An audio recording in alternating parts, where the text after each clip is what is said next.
আপনারা যাদেরকে দেখছেন তারা হইল টাকাওয়ালা ভাইদের বান্ধবী। এই বান্ধবী সহ ভাইদেরকে ধরা হয়েছে আজকে গাজীপুরের টঙ্গী জাবান হোটেলে থেকে। মাত্র 84 জনকে ধরা হয়েছে, বেশি না, 84 জন। এরা বিদেশে যায়, বুঝছেন। এই যে তারপরে এই যে 16 প্রো ম্যাক্স বাইরে এসে বলে কি একটা, এটা কেনার জন্য কক্সবাজার তখন যাইতে পারে না, একটু ভেজাল।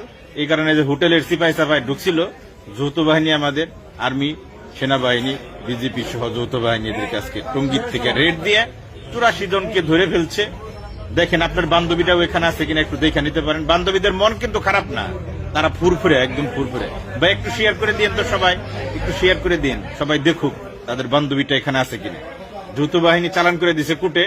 তারপরে এই আরো কাহিনী আছে, এখান থেকে বোতল, তারপরে ওই যে বিয়ার, তারপরে ওই যে গোটা মোটা বিভিন্ন কিছু পাওয়া গেছে, বাবা আব্বা চাচা সবকিছু পাওয়া গেছে। চিন্তার কোনো কারণ নয়, অভিযান চলবে। ঠিক আছে, ভিডিওটা শেয়ার করেন।